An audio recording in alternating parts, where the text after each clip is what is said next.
नमस्कार साथियों, KVS academy में आपका बहुत बहुत स्वागत है। डेली करंट अफेयर की क्लास में करंट अफेयर से रिलेटेड जो भी क्वेश्चंस होते हैं उनको हम यहाँ पर एमसीक्यू के माध्यम से देखते हैं और उनसे रिलेटेड जो भी तथ्य होते हैं उनको हम डिटेल में यहाँ पर डिस्कस करते हैं। और साथियों बताना चाहूँगा, अगर आप ये पीडीएफ डाउनलोड करना चाहते हैं तो वीडियो के डिस्क्रिप्शन बॉक्स में हमारे टेलीग्राम चैनल का लिंक अवेलेबल है, वहाँ से जाके आप इसको डाउनलोड कर सकते हैं। तो साथियों चलते हैं पहले क्वेश्चन की तरफ। जनरल डॉक्टर विजय कुमार सिंह को दिसंबर 2024 में किस राज्य का राज्यपाल नियुक्त किया गया है? साथियों आपके ऑप्शन है बिहार, मिजोरम, मणिपुर या उड़ीसा। तो साथियों उसका सही उत्तर है ऑप्शन बी, मिजोरम राज्य का इनको नया राज्यपाल नियुक्त किया गया है। ठीक है।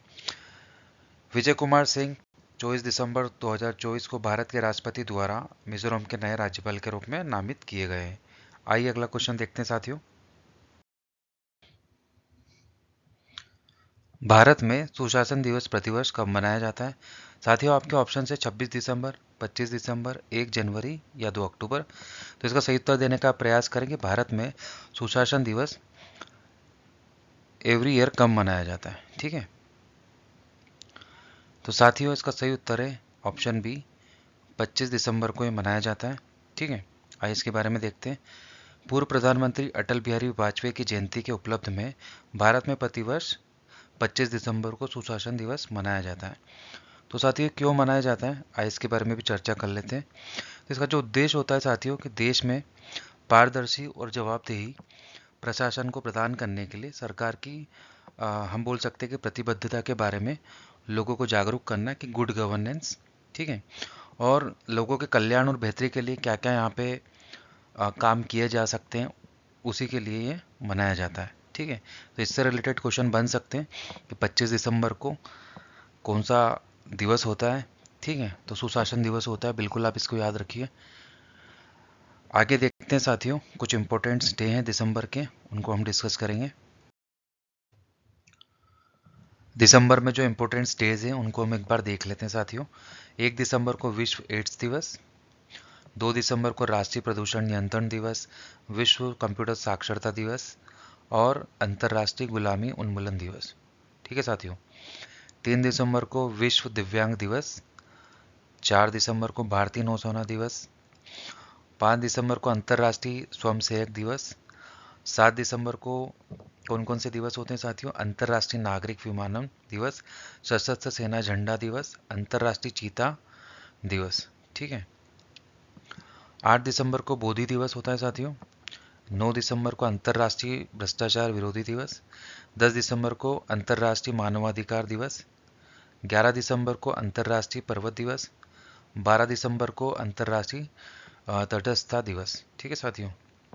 आगे देखते हैं।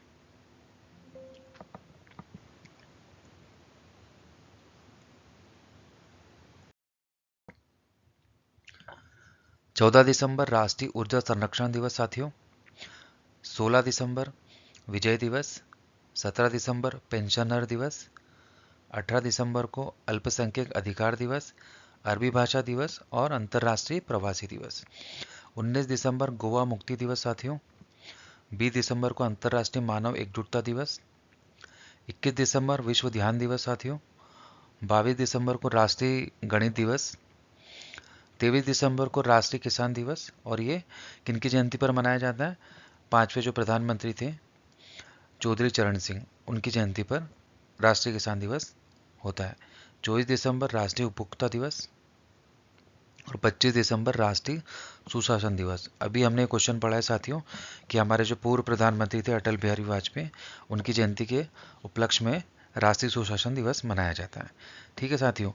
तो कोशिश करेंगे कि हम जो भी मंथ में जो भी इम्पोर्टेंट डेज हैं उनको भी हम कवर करते हुए चलें। ठीक है। और इनका रीज़न भी हम करते चलेंगे साथियों, जिससे आपको ये हमेशा याद रहे। आइए अगला क्वेश्चन देखते हैं साथियों। 86वीं सीनियर राष्ट्रीय बैडमिंटन चैंपियनशिप 2024 में पुरुष एकल का खिताब किसने जीता है साथियों?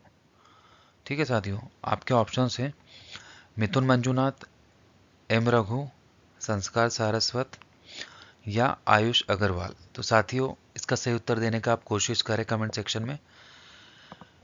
कि राष्ट्रीय बैडमिंटन चैंपियनशिप 2024 में पुरुष एकल का खिताब किसने जीता है। तो साथियों बताना चाहूँगा, सही उत्तर है ऑप्शन बी, एम रघु ने ये खिताब जीता है। तो कर्नाटक के एम रघु ने 24 दिसंबर 2024 को बेंगलुरु में इसका आयोजन हुआ था साथियों। 86वें सीनियर राष्ट्रीय बैडमिंटन टूर्नामेंट के फाइनल में मिथुन मंजुनाथ को 14-21, 21-14 और 24-22 से हराया है। ठीक है साथियों, आइए अगला देखते हैं। सागर द्वीप जो समाचारों में था, किस राज्य केंद्र शासित प्रदेश में स्थित है। साथियों आपके ऑप्शन है तमिलनाडु, पश्चिम बंगाल, लक्षद्वीप या गोवा। तो साथियों इसका सही उत्तर है ऑप्शन बी, पश्चिम बंगाल में ये स्थित है। आइए इसके बारे में देखते हैं।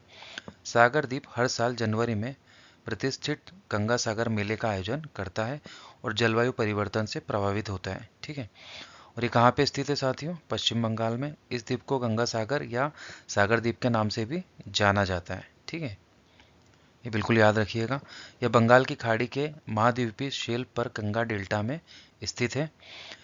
और इस द्वीप में कितने गांव हैं साथियों, 43। और यहाँ मुरीगंगा बटाला नदी द्वारा महिसानी द्वीप से अलग है। सागर, महिसानी और घोरामारा द्वीप ऋतु समूह श्रेणी में आते हैं। ठीक है, रेत समूह श्रेणी में आते हैं साथियों। यह एक महत्वपूर्ण हिंदू तीर्थ स्थल है जहां सूर्य के सम्मान में मकर संक्रांति मनाई जाती है। द्वीप पर कपिल मुनि मंदिर भक्तों के लिए एक प्रमुख आकर्षण है। आइए अगला क्वेश्चन देखते हैं साथियों। भोपाल में सीरियन नेशनल शूटिंग चैंपियनशिप 2024 में किसने स्वर्ण पदक जीता। आपके ऑप्शन है साथियों धनुष श्रीकांत, साहू तुषार माने, रुद्राक्ष बाला साहेब पाटिल या हर्षवर्धन। साथियों इसका सही उत्तर देने का प्रयास करें कमेंट सेक्शन में। साथियों इसका सही उत्तर है ऑप्शन बी, शाहू तुषार माने जी हैं जिन्होंने स्वर्ण पदक जीता है। आइए इनके बारे में देख लेते हैं। शाहू तुषार माने ने राष्ट्रीय निशानेबाजी चैंपियनशिप में पुरुषों की 10 मीटर एयर राइफल स्पर्धा में स्वर्ण पदक जीता है, जिससे उनका पहला सीनियर राष्ट्रीय खिताब सुरक्षित हो गया है। ठीक है साथियों, रेलवे का प्रतिनिधित्व करते हुए 24 शॉट के फाइनल में तेलंगाना के धनुष श्रीकांत को मामूली अंतर से इन्होंने हराया है और जिन्होंने रजत पदक जीता है। ठीक है, किन्होंने, धनुष श्रीकांत ने। हरियाणा के हिमांशु ने युवा वर्ग में स्वर्ण पदक जीता, जबकि मध्य प्रदेश के यश पांडे और पश्चिम बंगाल के अभिनव शॉ ने क्रमशः रजत और कांस्य पदक जीता है। आइए साथियों अगला क्वेश्चन देखते हैं। नीति आयोग ने किस अंतर्राष्ट्रीय संगठन के साथ मिलकर यूथ को ले पहल शुरू की है। साथियों आपके ऑप्शन है विश्व बैंक, संयुक्त राष्ट्र विकास कार्यक्रम, संयुक्त राष्ट्र पर्यावरण कार्यक्रम या अंतर्राष्ट्रीय मुद्रा कोष। तो साथियों इसका सही उत्तर है ऑप्शन बी, संयुक्त राष्ट्र विकास कार्यक्रम के द्वारा यह पहल की गई है। आइए इसके बारे में देख लेते हैं। अटल innovation mission M, NITI Aayog और यूएनडीपी ने सिटी फाउंडेशन साथ मिलकर 2024-25 के लिए 7वें youth colab national innovation challenge launch किया है साथियों। ठीक है, 2017 में यूएनडीपी और सिटी फाउंडेशन द्वारा संयुक्त रूप से बनाया गया यूथ कोलैब नवाचार मतलब इनोवेशन उद्यमिता के माध्यम से सतत विकास लक्ष्यों को आगे बढ़ाने के लिए युवा को सशक्त बनाने पर ध्यान केंद्रित करता है। भारत में यह एम नीति आयोग के सहयोग से 2019 में शुरू हुआ है और 2024 तक 6 थीम विशेष युवा नवाचार संवाद आयोजित किए गए हैं। ठीक है, और आर्टिस्टेक फाउंडेशन के साथ साझेदारी में 2024-25 संस्करण सहायक प्रौद्योगिकी, शिक्षा, कौशल और समावेशी देखभाल मॉडल में विकलांग व्यक्तियों के लिए अवसरों को बढ़ाने वाले समाधानों पर जोर देता है। ठीक है, कौन सा फाउंडेशन साथियों, असिस्टेक फाउंडेशन के साथ। ठीक है साथियों, ये बिल्कुल आप याद रखिएगा। आइए अगला क्वेश्चन देख लेते हैं। राष्ट्रीय उपभोक्ता दिवस 2024 का विषय क्या है।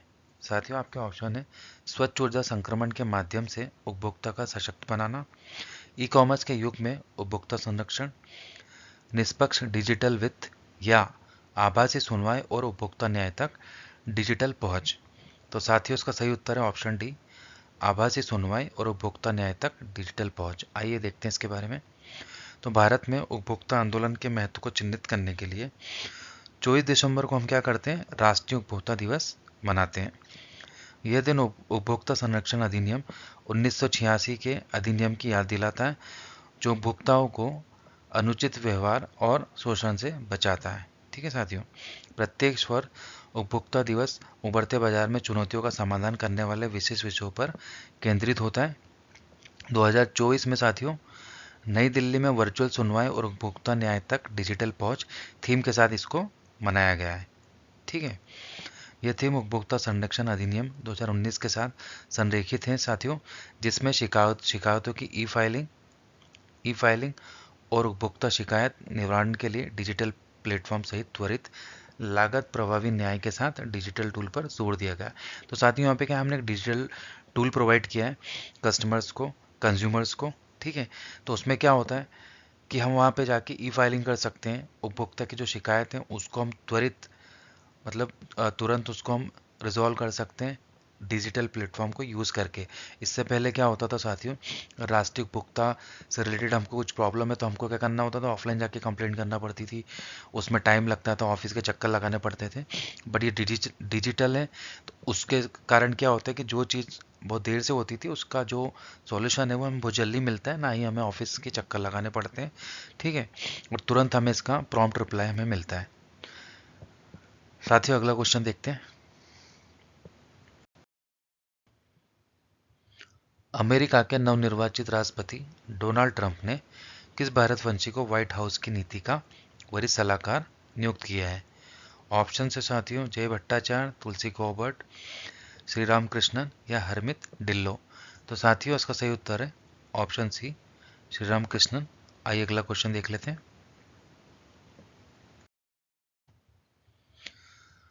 67वीं राष्ट्रीय निशानेबाजी चैंपियनशिप में 10 मीटर एयर राइफल प्रतियोगिता में किसने स्वर्ण पदक जीता है? तो साथियों आपके ऑप्शन है सैराज परदेसी, यशवर्धन, रुद्राक्ष पाटिल या साहू तुषार माने। तो साथियों इसका सही उत्तर है ऑप्शन डी, साहू तुषार माने। आइए अगला क्वेश्चन देखते हैं साथियों।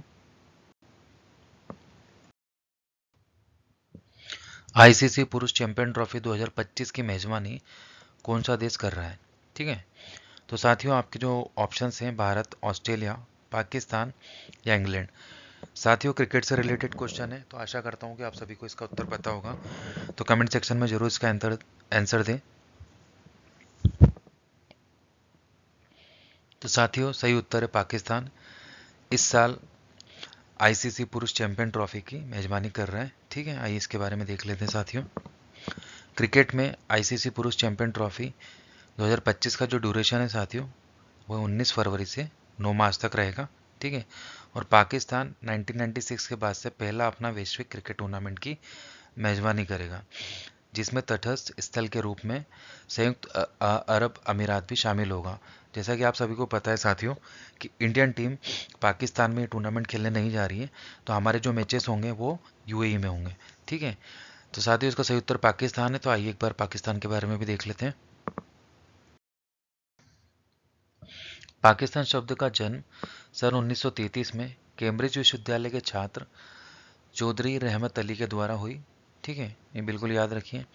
इसके पहले 1930 में शायर मोहम्मद इकबाल ने भारत के उत्तरी पश्चिमी 4 प्रांतों सिंध, बलूचिस्तान, पंजाब और अफगान सूबा ए सरहद को मिलाकर एक अलग राष्ट्र की मांग की थी।